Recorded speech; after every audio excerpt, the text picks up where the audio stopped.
पूरी दुनिया को आप क्या बताने जा रहे हैं पोस्ट ऑपरेशन सिंदूर? देखिए, प्रधानमंत्री नरेंद्र मोदी जी पूरे दुनिया में 60 डेलीगेशन भेज रहे हैं और मेरा डेलीगेशन आज जा रहा है और हम लोग Japan, south Korea, Indonesia, Malaysia और सिंगापुर जा रहे हैं। और लार्जली जो डेलीगेशन का पर्पस है वो ये है कि दशकों से जो हमारा देश है वो आतंकवाद झेल रहा है। सिर्फ और सिर्फ एक ही कंट्री से आतंकवाद आता है। टाइम एंड अगेन ये प्रूव हो गया है और हर एक समय जब भी ये घटना हुई, इंडियन गवर्नमेंट ने, सरकार ने सारा कुछ शेयर किया उनसे, चाहे डीएनए रिपोर्ट हो, कॉल डिटेलिंग्स हो। तो होता यह है, जो जब चोर को ही जो चोरी किया है उसी को कागज दी तो उससे आप कौन सा न्याय एक्सपेक्ट करता है? तो उस वो देश ही पूरा स्पॉन्सर करता है, उस देश को आर्मी चलाती है और वही स्पॉन्सर करता है, वही फंडिंग करता है, वही ट्रेनिंग देता है। और जो 9 टेररिस्ट कैंप को अभी भारतीय एयरफोर्स ने हिट किया और उसका जो इमेजेज आ रहा है, तो सारा बात प्रूव हो गया कि वहां किस तरह का ट्रेनिंग होता था।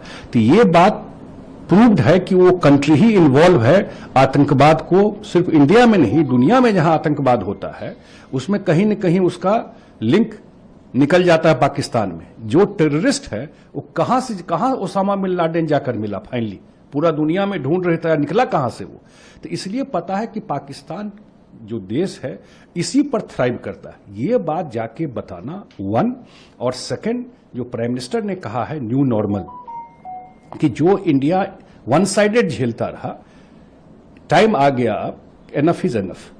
अब टाइम आ गया कि अगर इस तरह का एक्टिविटी आगे होगा, और जो इस ऑपरेशन सिंदूर में भी जो इंडियन आर्मी और इंडियन एयरफोर्स ने दिखाया कि हम अब अंदर जाकर के, जहां आपका ये कैंप है, जहां आपका ये टेररिस्ट एक्टिविटी होता है, वो अंदर में जाकर के हिट करेंगे।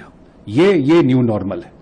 लेकिन जिस तरह से ऑपरेशन सिंदूर में भारत ने आतंकवादी ठिकानों को टारगेट बनाया, इसके बाद फिर जो स्थिति बनी उसका भारत ने जवाब दिया, तो क्या आप दुनिया को यह बताने जा रहे हैं कि देखिए हमने पाकिस्तान में सिर्फ वहां आतंकवादी इंफ्रास्ट्रक्चर को तबाह किया और आगे भी जब कार्रवाई होगा तब इसी तरह जवाब देंगे? बिल्कुल, ये तो टाइम एंड सरकार ने कहा है कि हमारा वहां के नागरिकों से हमारा कोई वो नहीं है। हम कभी भी, जैसे इंडिया ने किया उनके टेररिस्ट कैंप को, वो तो यहाँ के नागरिकों पर हिट करना शुरू कर रहे थे। ये तो इंडियन डिफेंस सिस्टम है जो इतने बड़े पूरे के पूरे उनका जो अटैक था वो कहीं कुछ हुआ नहीं, और बाद में जब जा करके हम लोगों ने उनके एयरबेस को हिट किया और उन्हीं के डीजीएमओ ने फिर कहा कि ट्रूस के लिए किया। हमारा पर्पस तो एक ही था कि जो आतंकवादी कैंप है उसको खत्म करना, क्योंकि वहीं से सारा सप्लाई चेन वही है, वहीं से सारा आतंकवादी यहां आता है। तो यही मैसेज देना और दुनिया को बताना कि ये आतंकवादी सिर्फ वहां है नहीं, पूरी सरकार से स्पॉन्सर, आप उनको पैसा भी देते हैं तो डेवलपमेंट में नहीं लगाता।